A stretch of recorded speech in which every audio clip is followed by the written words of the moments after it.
So, a couple days ago, I finished reading Foundation by Isaac Asimov. And let me tell you, if you have ever been watching like a YouTube video or a Twitch stream of somebody playing a grand strategy video game, especially something like Civilization or Anno, where it's not just like political and military, but there's also a lot of like economic and religious aspects of it.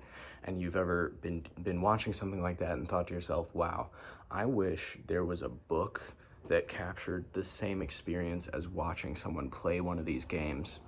Then boy, have I got the book for you. And I mean that in the best way possible, because I do really enjoy watching people play those types of games and playing those games myself. And I didn't realize that I wanted the literary equivalent of watching somebody play Civilization, but apparently I did, because that's basically what Foundation is. And I really enjoyed it. I was, I was a little nervous going into this. I wasn't sure if I was gonna like it. I decided to read it just because it's fairly short. It's like a classic of the genre, and I kind of wanted to check out the TV show based on it. And I like to read the book first when I watch things like that. And the reason I was kind of nervous going in was that I had heard that it's a little dry emotionally.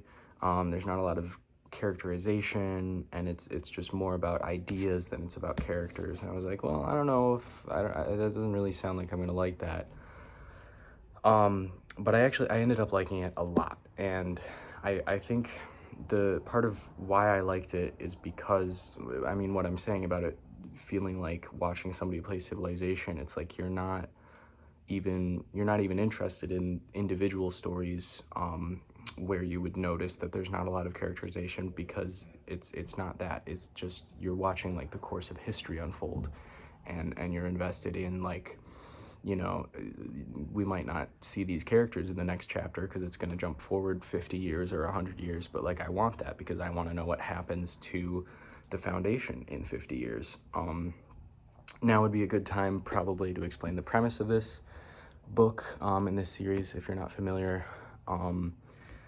So the idea of it is that there's this galactic empire, and incidentally, this was one of the first books to have that idea, which later became a pretty standard thing in science fiction, in like Star Wars and Dune, and just a lot of sci-fi in general. But this was one of the first times that there was like a galactic empire in a piece of science fiction. So this empire's been around for 12,000 years. And this guy, this mathematician named Hari Seldon, I think I always thought Hari when I was reading it, Hari, but the TV show just pronounces it Harry. So I have no idea. I'm gonna continue saying Hari. Anyways, he's a mathematician. He comes up with this field that he calls psychohistory, which is it's sort of like a mixture of psychology and sociology with mathematics, and it allows him to mathematically calculate the course of major historical events, which at this point I'm actually going to read a little passage from the prologue of the second book, which I have just started. Psychohistory dealt not with man, but with man masses. It was the science of mobs in their billions.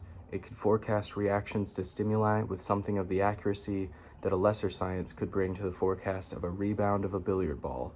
The reaction of one man could be forecast by no known mathematics. The reaction of a billion is something else again. So I think it's really interesting that Asimov emphasizes here, and at various other points in the series, that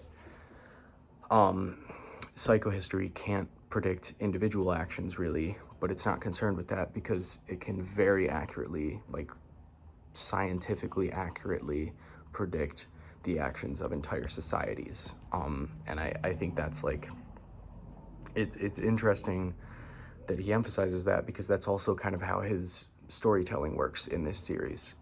He's not so much telling individual stories as he's telling the story of humanity in the future, and more specifically the story of the Foundation, which this organization that I'll explain in a moment is really our protagonist. We have individual protagonists, and it's a different one in each section because we keep jumping forward like 50 to 100 years, but the real protagonist is the Foundation as a whole.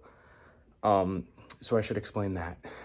After he comes up with this field, psychohistory, he uses that science to calculate that this galactic empire is going to crumble within the next like 300 years.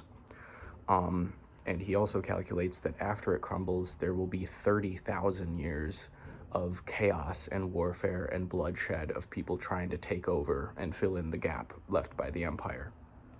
But then he also calculates that if he creates an organization dedicated to guiding humanity on the best path towards like peace and structure and order, he can reduce the 30,000 down to just 1,000 years of chaos. So he creates this organization called the Foundation, and it's their job to sort of guide us on the path that will make it 1,000 years rather than 30,000.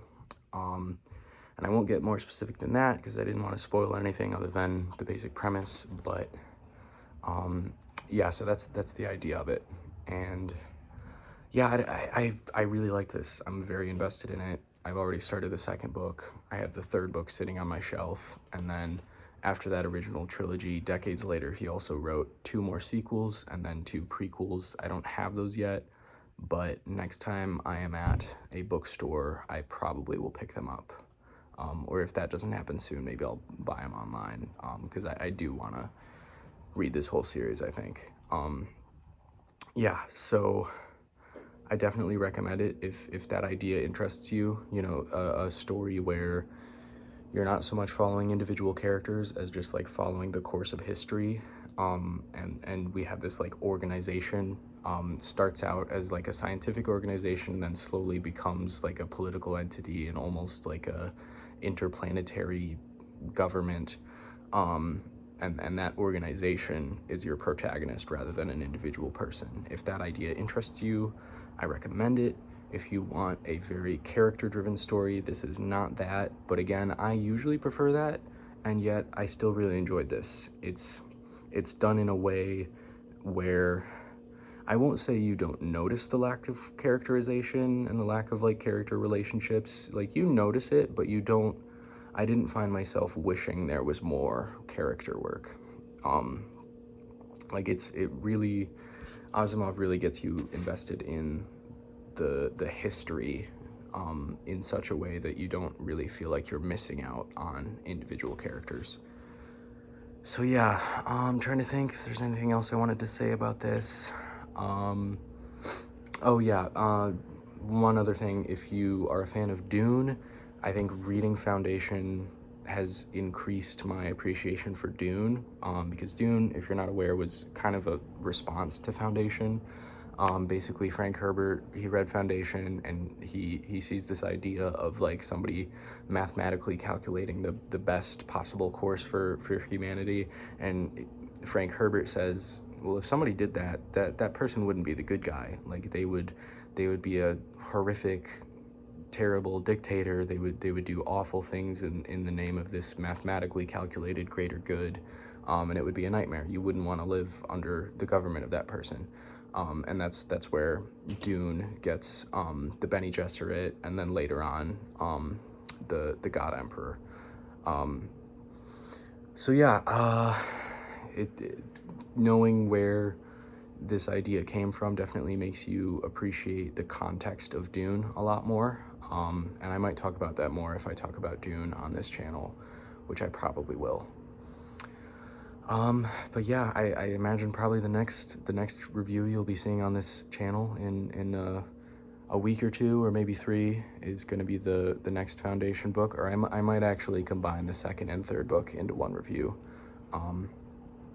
because this is just kind of, you know, introducing the premise, and then we can talk about the second and third book together, I think. But yeah, I enjoyed this, and I do recommend it if it sounds interesting to you.